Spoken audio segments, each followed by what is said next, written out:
आपको स्मृति चिन्ह अभी मैंने दिया है, उसमें मां का जो 52 शक्तिपीठ है, उसमें एक शक्तिपीठ मुंगेर में भी है, जहां मां का नेत्र गिरा है। आज मुंगेर की धरती से माता अपने नेत्रों के माध्यम से आपको आशीर्वचन दे रही हैं कि आपका जो 400 पार का लक्ष्य है उसको प्राप्त करिए और जिस देश से भ्रष्टाचारियों को समाप्त करके देश को विकसित राष्ट्र बनाने का काम कीजिए। इन्हीं शब्दों के साथ मैं मुंगेर की धरती पर आपका स्वागत करता हूं। बहुत बहुत धन्यवाद। साथियों, अब बिहार प्रदेश के भारतीय जनता पार्टी के उप मुख्यमंत्री और प्रदेश के अध्यक्ष हमारे यशस्वी प्रदेश अध्यक्ष को प्रतीक चिन्ह एवं अंग वस्त्र देकर के सम्मानित करेंगे माननीय बिहार के उप मुख्यमंत्री सम्राट चौधरी जी। आप सभी लोग जोरदार तालियों के साथ उनका स्वागत करें। साथियों, मुंगेर की पावन वसुंधरा से ऐसी गूंज उठनी चाहिए कि पूरे बिहार में इसकी गूंज जानी चाहिए। साथियों, अब मैं आमंत्रित करती हूं बिहार के उप मुख्यमंत्री आदरणीय सम्राट चौधरी जी को बुआएं अपनी बातों को रखें।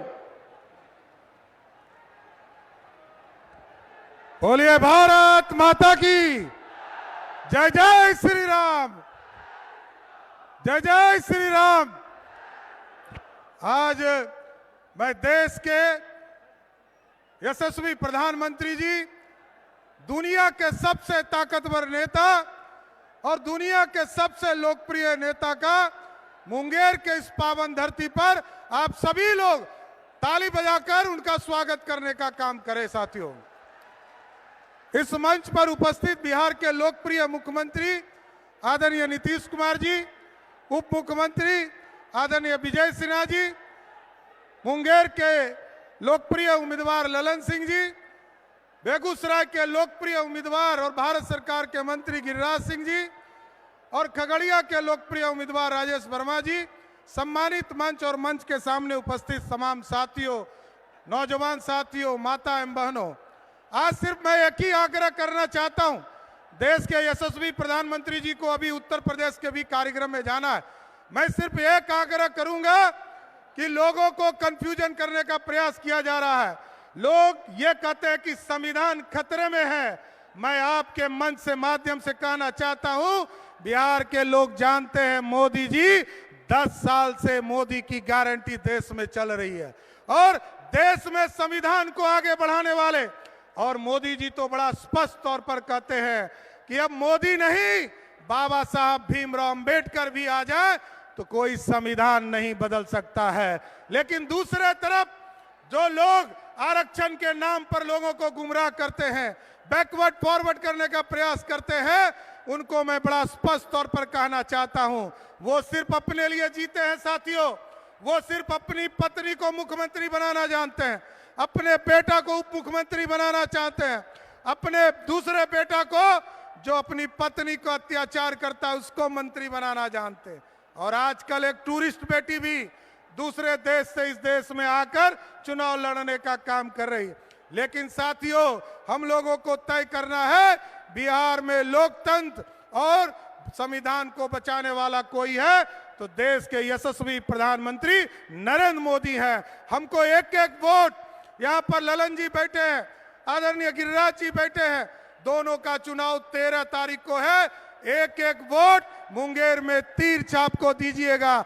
जैसे ही ललन जी चुनाव जीतेंगे, देश में यशस्वी प्रधानमंत्री नरेंद्र मोदी जी हो जाएंगे। इसलिए सभी लोगों से आग्रह करते हुए, निवेदन करते हुए कि एक एक वोट एनडीए के प्रत्याशी को देने का काम कीजिए, जिससे मोदी जी के हाथों को मजबूत किया जा सके। बहुत बहुत धन्यवाद।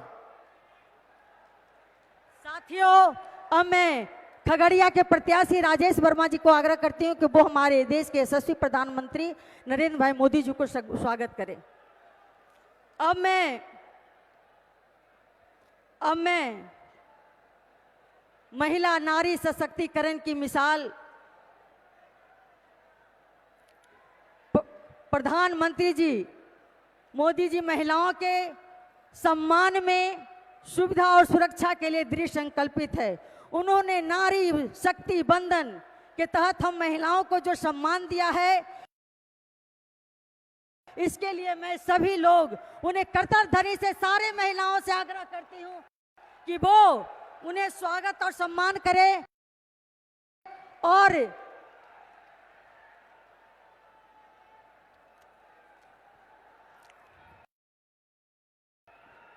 मैं बिहार के मुख्यमंत्री माननीय नीतीश कुमार जी से आग्रह करती हूं कि वो आए और अपनी बातों को रखें। माननीय उप मुख्यमंत्री नीतीश कुमार जी।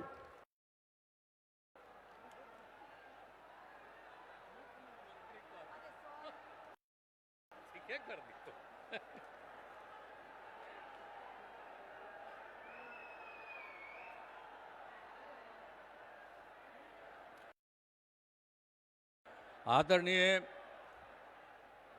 प्रधानमंत्री श्री नरेंद्र मोदी जी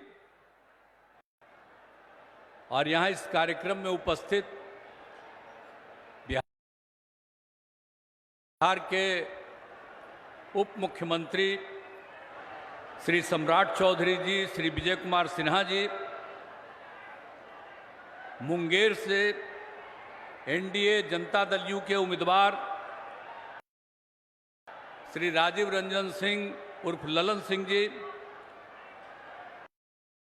बेगूसराय से एनडीए भाजपा के उम्मीदवार श्री गिरिराज सिंह जी, खगड़िया से एनडीए लोजपा रामविलास के उम्मीदवार श्री राजेश वर्मा जी,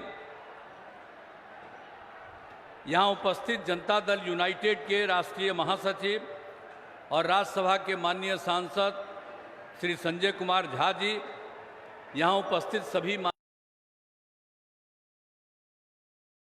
माननीय विधायकगण, विधान पार्षदगण और एनडीए के सभी दलों के सम्मानित नेतागण, प्रिंट एवं इलेक्ट्रॉनिक मीडिया के पत्रकार मित्रों, छायाकार बंधुओं और इस पूरे कार्यक्रम में उपस्थित बहनों एवं भाइयों, आज जो आदरणीय नरेंद्र मोदी जी की बात को सुनने के लिए इतनी बड़ी संख्या में आप सब उपस्थित हैं, बहन भाई सब उपस्थित हैं, मैं सबसे पहले आप लोगों का स्वागत करता हूं कि आप काफी संख्या में यहां उपस्थित हैं, ये मुझे खुशी है। और आप जानते हैं उनके नेतृत्व में तो काफी काम हो रहा है, पूरे देश का विकास हो रहा है और अब फिर चुनाव है, तो इस चुनाव में फिर जीतना है। तो ये सारी बातों को लेकर के आप जानते ही हैं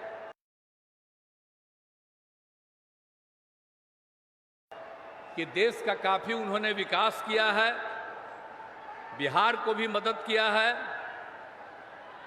इसके लिए मैं आदरणीय प्रधानमंत्री श्री नरेंद्र मोदी जी का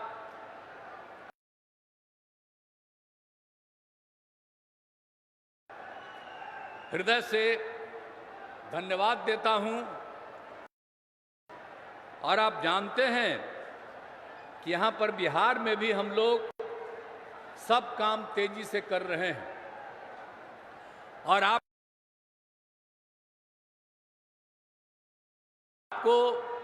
याद रहना चाहिए, हम लोग तो एक साथ 2005 से बिहार की सेवा करने के लिए आए।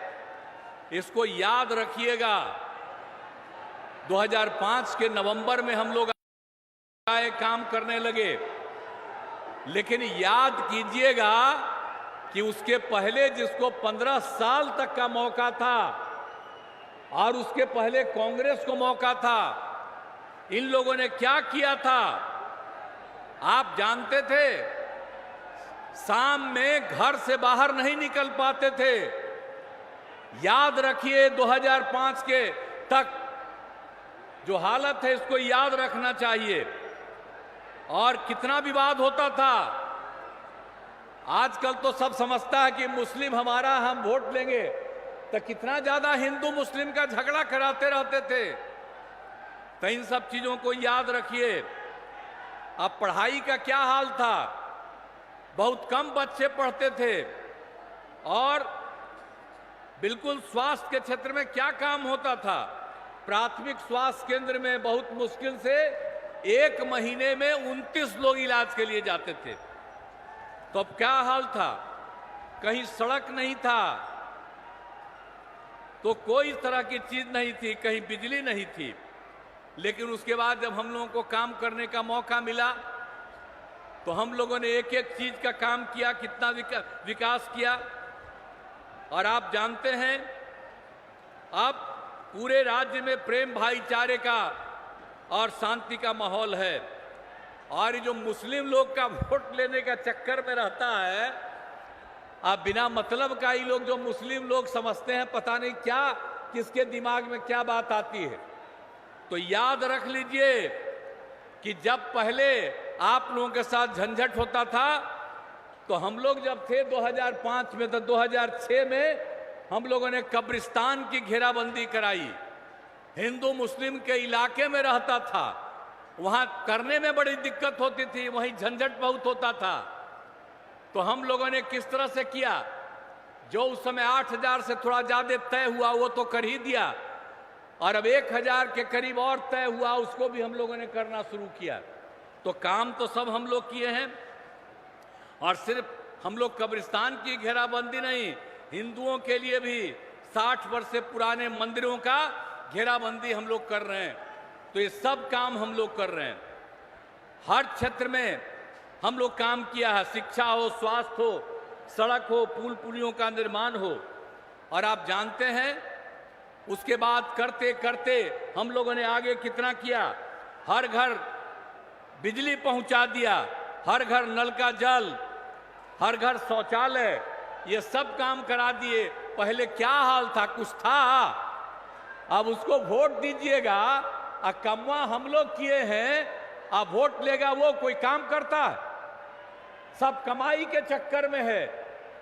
और कितना ज्यादा काम हुआ, तो सब दिन हम लोग करते हैं। बीच में तो खैर 2 बार उसको थोड़ा मौका दिया, गड़बड़ किया, हम लोग हटा दिए। और हम लोग जो साथ रहे हैं वो सब दिन के लिए हम लोग साथ रहेंगे, अब कहीं कुछ नहीं होगा। और आप जानते हैं कि हम लोगों ने कितना काम कर दिया। आप जान लीजिए 2005 से लेकर के 2020 तक में 8 लाख लोगों को हम लोगों ने सरकारी नौकरी दी, और बड़े पैमाने पर लोगों को रोजगार भी दिया गया। और हम लोगों ने 20 में तय कर दिया, क्या कहा कि 10 लाख लोगों को नौकरी देंगे और 10 लाख से ज्यादा रोजगार देंगे।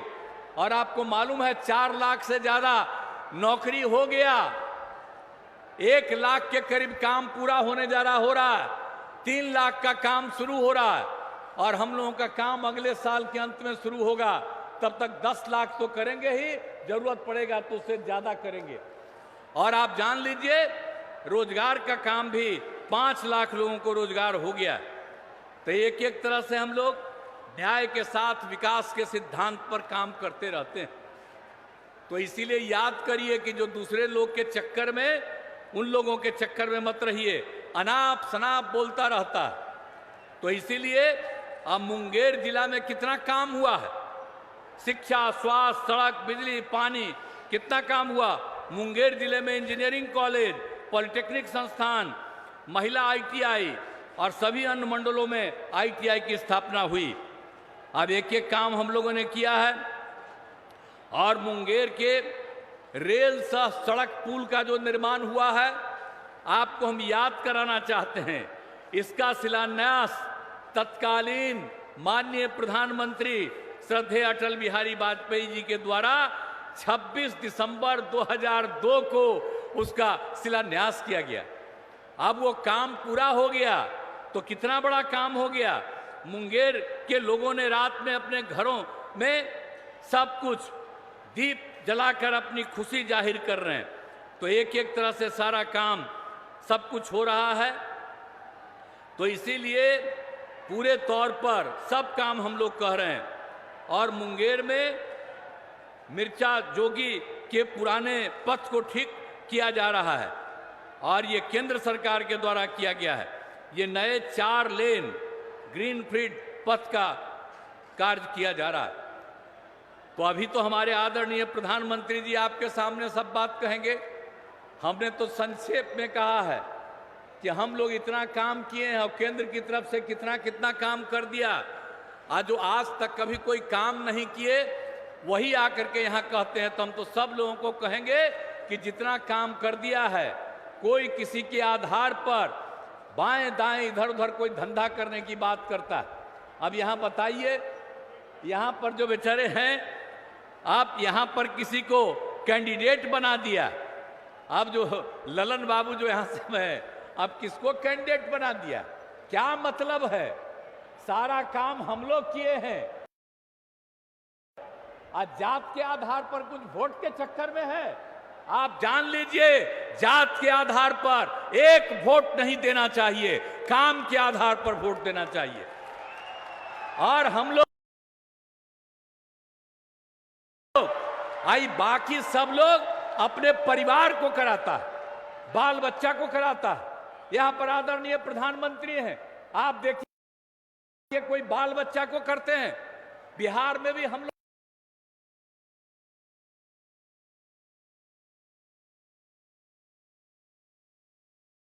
लोगों को मौका मिला है।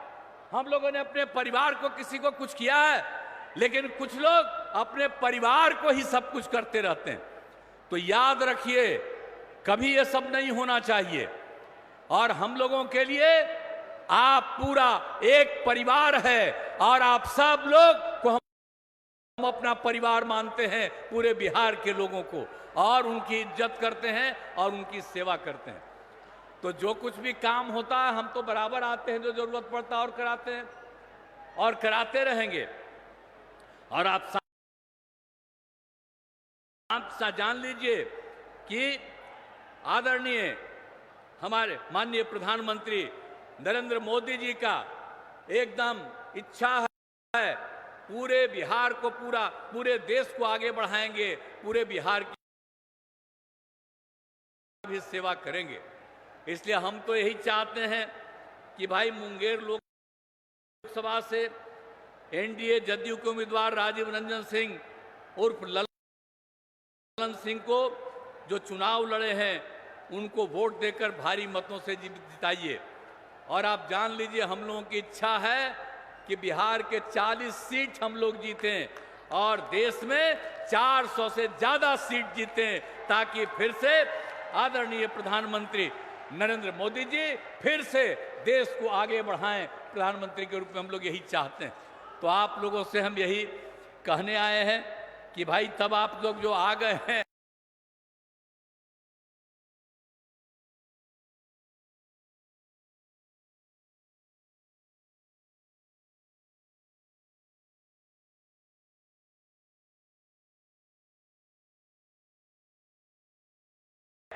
तो राजीव रंजन सिंह उर्फ ललन जी को वोट देकर के जिताइएगा ना। हाथ उठा के बताइए, वोट दीजिएगा ना, हाथ जिताइएगा ना। तो आप लोगों को बहुत बहुत धन्यवाद देते हुए मैं अपनी बात समाप्त करता हूं और मैं आदरणीय प्रधानमंत्री आदरणीय नरेंद्र मोदी जी का अभिनंदन करता हूं, उनका स्वागत करता हूं। और वो यहाँ पर आए हुए हैं, वो आपके सामने सारी बात कहेंगे और पूरा देश बहुत आगे बढ़ेगा, यही हमको पूरी की पूरी उम्मीद है। इन्हीं शब्दों के साथ आप सबको बहुत धन्यवाद। और वो यहाँ पधारे हैं, इसके लिए मैं उनका नमन करता हूँ कि वे यहाँ आ गए हैं और अभी लगातार पूरे देश में भी जा रहे हैं, अब बिहार में भी कई जगह आ गए। बड़ी खुशी की बात है, आगे भी आते रहेंगे आप लोगों के बीच में। तो सब लोग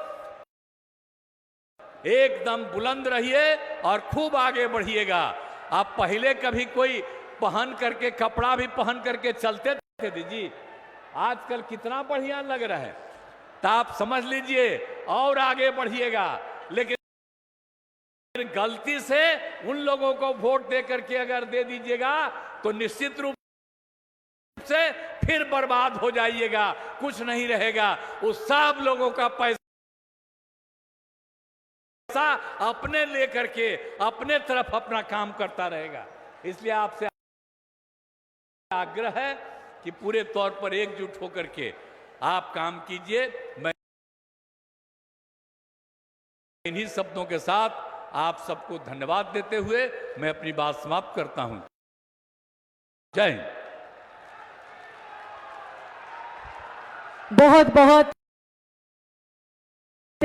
धन्यवाद, आभार उप मुख्यमंत्री नीतीश कुमार जी।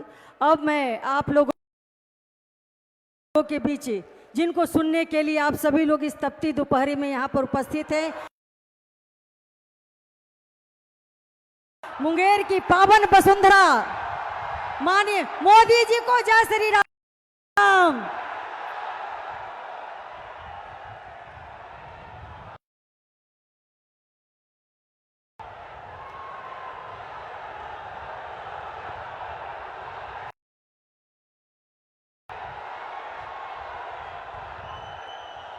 भारत माता की, भारत माता की, भारत माता की। चंडिका माई के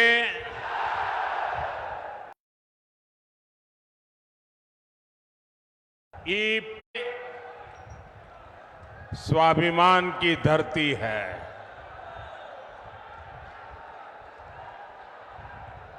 विरासत की धरती है। इस क्षेत्र ने भारत की समृद्धि का वो दौर देखा है जिसकी कई बार कल्पना तक मुश्किल हो जाती है। आज एनडीए सरकार भारत की वही समृद्धि लौटाने का प्रयास कर रही है और इस प्रयास समय दुनिया भी जानती है कि ये समय भारत का समय है। दुनिया को भी लगता है कि जितनी मजबूत सरकार भारत के लोग बनाएंगे, दुनिया को भी उतनी ही मजबूती मिलेगी। 10 साल में भारत की ये जो साख बढ़ी है, आज दुनिया में भारत का डंका बज रहा है कि नहीं बज रहा है? आज दुनिया के हर देश में हर भारतीय का गौरव हो रहा है कि नहीं हो रहा है? आज भारत का सम्मान बढ़ रहा है कि नहीं बढ़ रहा है? ये किसके कारण हुआ है? किसके कारण हुआ है? किसके कारण हुआ है? किसके कारण हुआ है? ये आपका जवाब गलत है। ये मोदी के कारण नहीं हुआ है। ये सब तो आपके एक वोट के कारण हुआ है। ये आपके वोट की ताकत है जिसने दुनिया में हिंदुस्तान का डंका बजा दिया है। आपने अपने वोट से पहली बार एनडीए की मजबूत सरकार बनाई, मोदी को आशीर्वाद दिया आज जो दिख रहा है ना, वो आपके उस वोट का परिणाम है। आज भी इतनी विशाल संख्या में आप यहां आए हैं। मैं देख रहा हूं जितने लोग यहां हैं उससे ज्यादा बाहर धूप में दिख रहे हैं मुझे। ये इस बात का प्रमाण है कि मुंगेर, बेगूसराय और खगड़िया भी एक स्वर से कह रहा है, फिर एक बार, फिर एक बार, फिर एक बार। भाइयों और बहनों, लालटेन वाले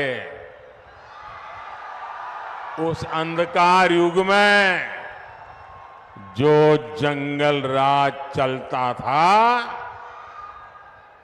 उसको मुंगेर ने सबसे अधिक सहा है।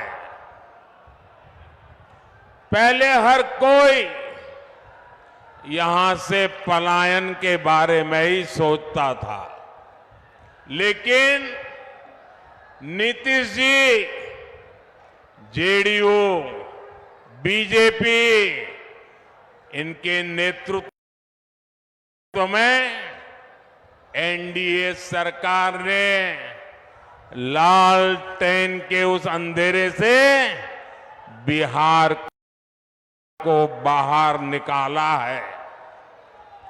बड़ी मेहनत करके बिहार को बाहर निकाला है। अब जब भारत तेजी से विकसित हो रहा है, तो बिहार के तेज विकास का भी यही समय है। साथियों, आज हम देश में वंदे भारत,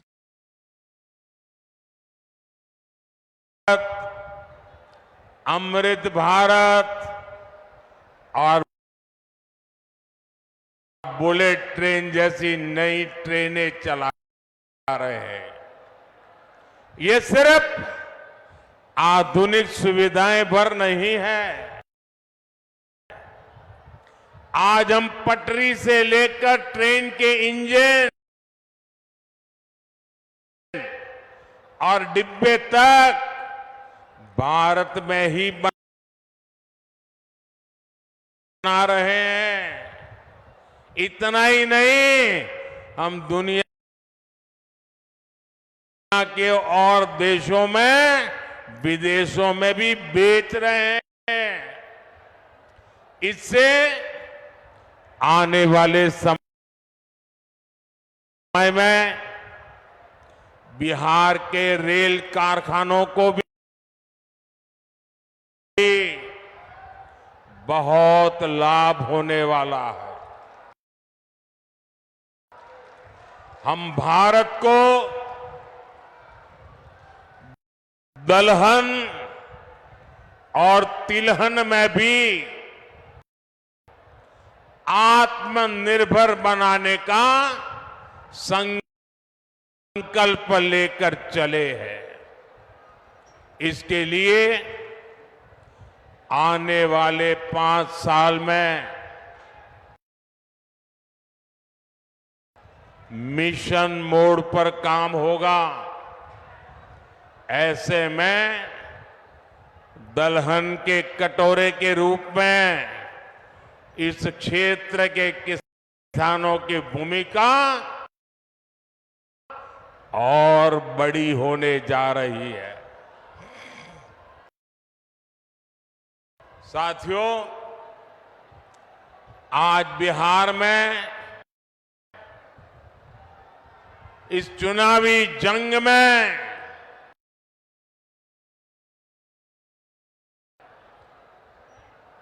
जो लड़ाई चल रही है, एक तरफ एनडीए का मॉडल है, दूसरी तरफ इंडी गठबंधन का मॉडल है। इंडी गठबंधन का मॉडल है तुष्टीकरण, अपीजमेंट, जबकि हमारा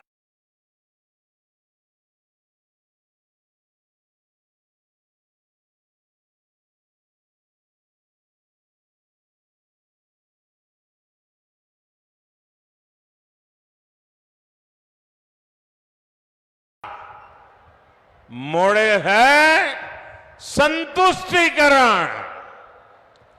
हरेक को संतुष्ट करना, कोई छूट न जाए, जिसके हक का है उसको उसका हक मिलना चाहिए। हमने माताओं बहनों को टॉयलेट, गैस, बिजली, पानी का सुविधा दी। हमने मुफ्त राशन और मुफ्त इलाज की गारंटी दी, और कभी किसी को ये नहीं पूछा कि तुम्हारा धर्म क्या है, तुम मंदिर जाते हो कि मस्जिद जाते हो, तुम्हारी जात क्या है। हमने तो कहा जो इसका हकदार है उनको सबको मिलेगा, और यही सच्चा सेक्युलरिज्म है, यही सच्चा सामाजिक न्याय है।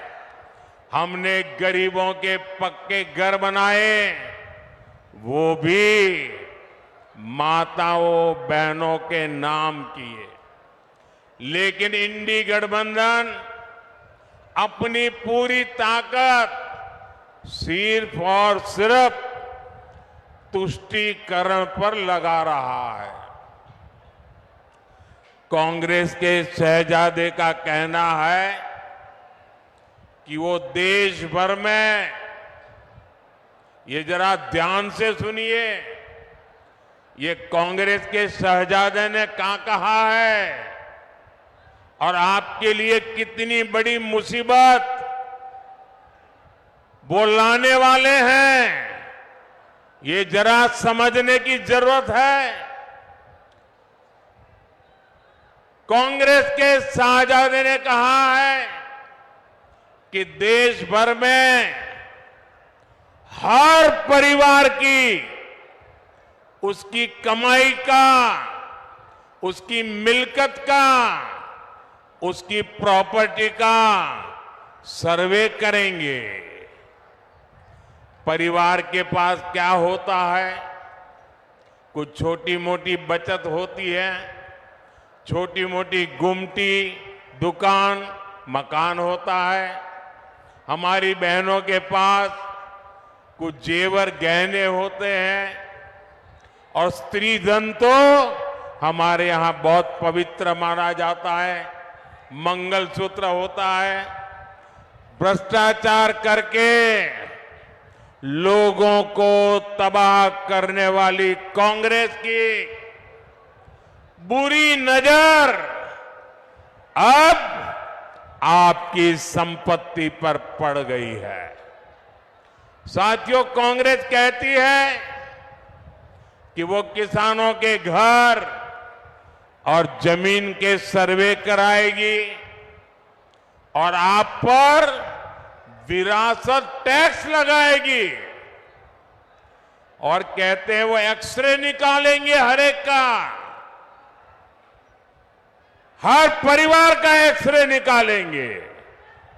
यानी आप अपनी पूरी संपत्ति, आज तो आपके पास जो भी है, मरते समय आप अपने बच्चों को दे देते हैं। कोई लिख करके जाता है या मरने के बाद उनके बच्चों को मिल जाता है। लेकिन अब कांग्रेस ऐसा घोषणा पत्र लेके आई है कांग्रेस ने ऐसी घोषणा की है कि अब आप अपना खेत, खलियान, घर, दुकान जो आपकी मेहनत से बना है, जिसके मालिक आप हैं, अब आप अपने बच्चों को नहीं दे पाएंगे। कांग्रेस का कहना है, शाहजादे के गुरु कह रहे हैं कि अब उसमें से आधे से अधिक कांग्रेस सत्ता में आई तो वो उसको हड़प लेंगे। यानी आपके पास गांव में 4 कमरों का घर है तो आपके बाद आपकी संतान को 4 कमरे वाला घर नहीं मिलेगा, उसमें से 2 कमरे वो हड़प कर लेंगे।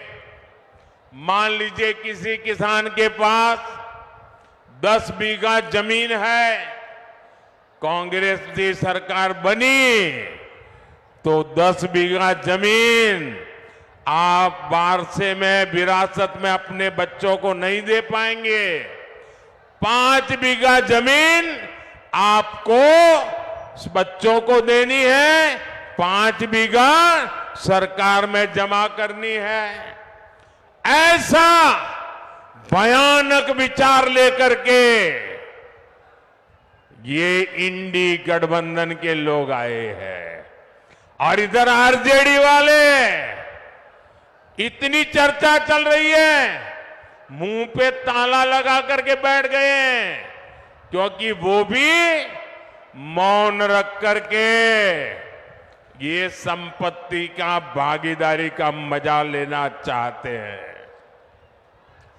विरासत टैक्स के रूप में कांग्रेस अपनी जो खासम खास वोट बैंक होगी, आरजेडी की अपनी जो खासम खास वोट बैंक होगी, ये जो आपका लूट लेंगे वो उनको बांट देंगे।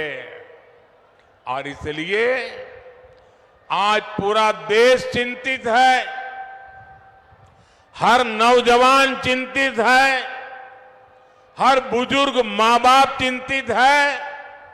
और इसलिए एक स्वर से देश कह रहा है, कांग्रेस की लूट, कांग्रेस की लूट जिंदगी के साथ भी, जिंदगी के बाद भी, मरने के बाद भी लूटेंगे।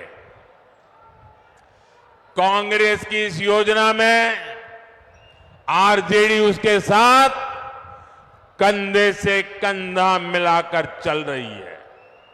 साथियों, युवाओं को ज्यादा से ज्यादा नए अवसर देना, रोजगार के मौके देना, ये एनडीए की प्राथमिकता है। एनडीए सरकार मुद्रा योजना, स्टार्टअप योजना से नौजवानों को लाखों रुपए की मदद दे रही है।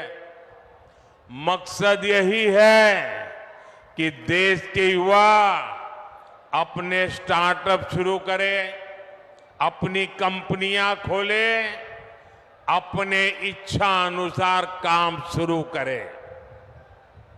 लेकिन कांग्रेस नौजवानों की सैलरी, उनकी कमाई पर, छोटे उद्योगों पर की कमाई पर भी भारी टैक्स लगाना चाहती है। भाइयों और बहनों, इंडी गठबंधन की दूसरी योजना तो और भी खतरनाक है, और ये भारत के संविधान की भावना के विरुद्ध हमारे पूर्वजों ने महीनों तक चर्चा करके जो हमारा देश का संविधान बनाया, जिस संविधान को बाबा साहब आंबेडकर ने लिखा,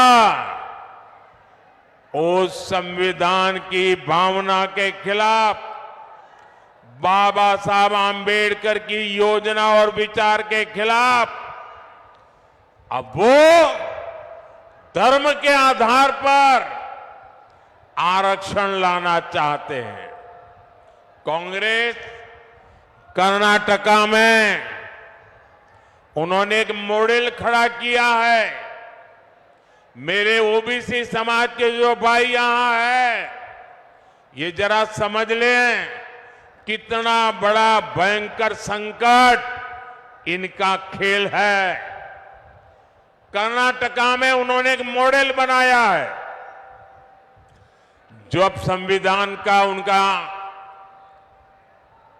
बेईमानी के साथ धर्म के आधार पर आरक्षण लाने की कोशिश की, सुप्रीम कोर्ट ने मना कर दिया, तो अब वो पिछले दरवाजे से खेल खेल रहे।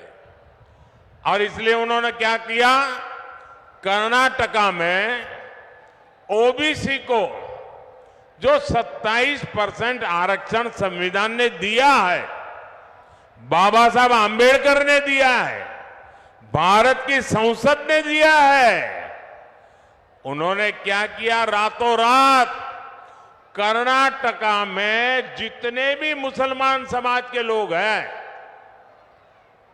जरूरी नहीं है वो अगड़ा हो पिछड़ा हो, कुछ भी नहीं, सबके सब रातों रात एक कागज निकाला, ठप्पा मार दिया और कह दिया कि सारे के सारे मुसलमान ओबीसी है।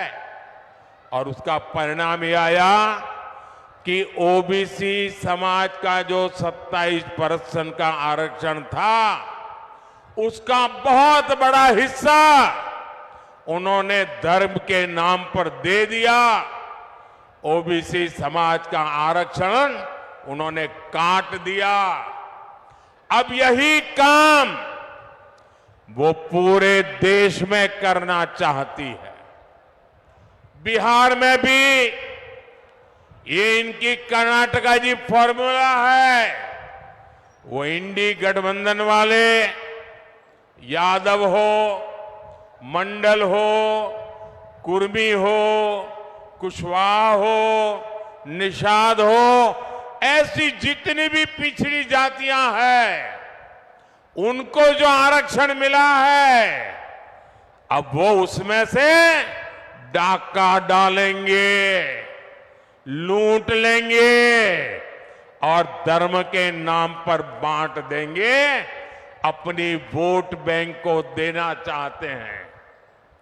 और इसमें भी कांग्रेस को आरजेडी का पूरा पूरा साथ मिल रहा है। ओबीसी का हक लूटने का खेल चल रहे हैं और आरजेडी वाले तालियां बजा रहे हैं। लेकिन ये लोग कान खोलकर सुन ले, जब तक मोदी है तब तक ये एससी, एसटी, ओबीसी का हक छीनकर धर्म के आधार पर नहीं बांट पाएंगे। और ये मोदी की गारंटी है।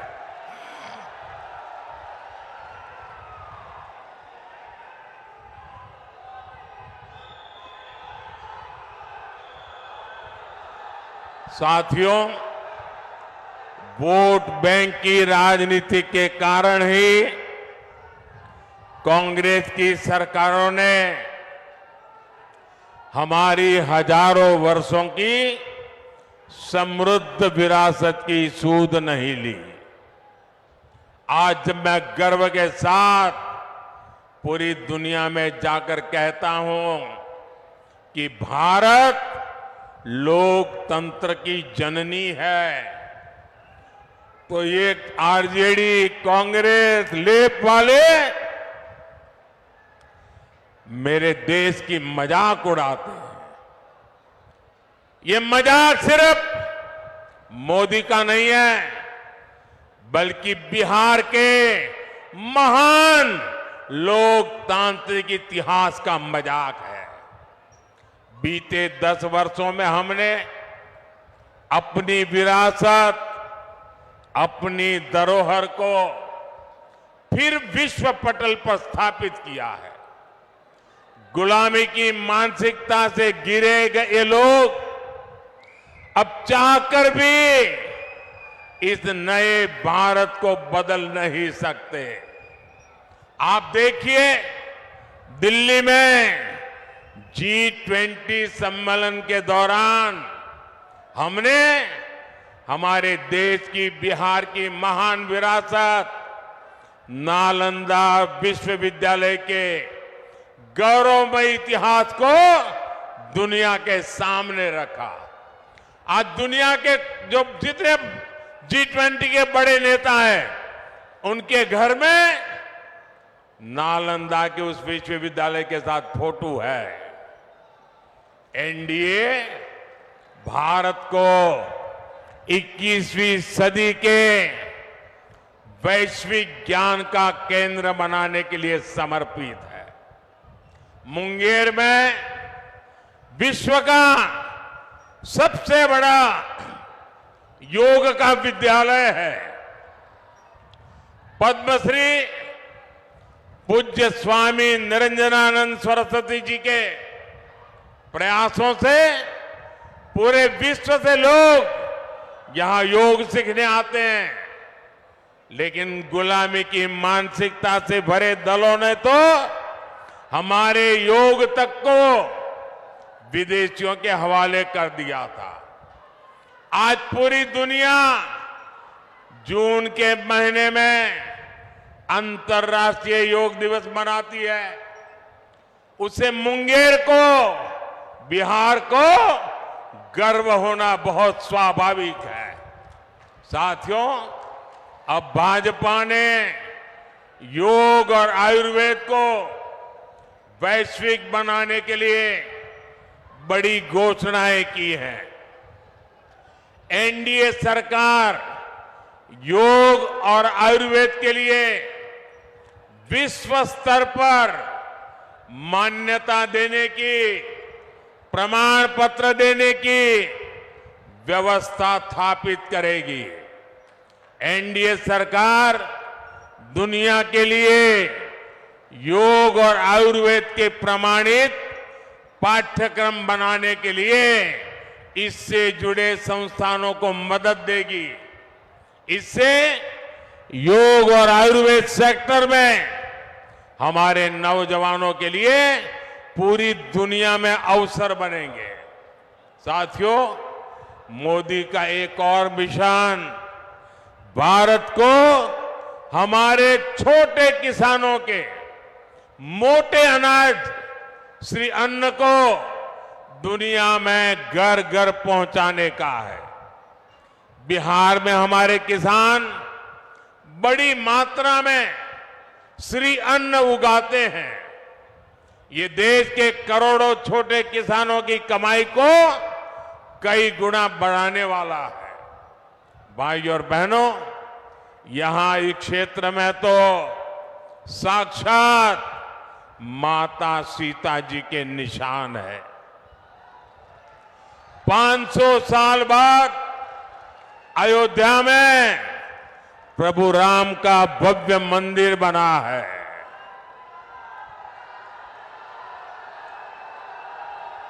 पूरे देश को गर्व हो रहा है, सबको गर्व हुआ। और प्राण प्रतिष्ठा के कार्यक्रम में ये इंडी गठबंधन वालों को निमंत्रण दिया, उन्होंने उसे ठुकरा दिया। और दूसरी तरफ वो अंसारी परिवार को देखिए, जो 2-2 पीढ़ी से राम मंदिर के खिलाफ अदालत में मुकदमा लड़ते थे, मुसलमानों के लिए मुकदमा लड़ते थे, लेकिन जब सुप्रीम कोर्ट का निर्णय आ गया तो उन्होंने गर्व के साथ उस निर्णय को माथे पर चढ़ाया। इतना ही नहीं, श्रीमान अंसारी खुद राम मंदिर, प्रभु राम लला के प्राण प्रतिष्ठा के कार्यक्रम में खुद आए, लेकिन कांग्रेस आरजेडी के लोगों ने निमंत्रण ठुकरा दिया। ऐसे अहंकारी लोग जो अपने आप को भगवान राम से भी बड़ा मानते हैं, ऐसे लोगों को सबक सिखाने का यह मौका है। भाई और बहनों,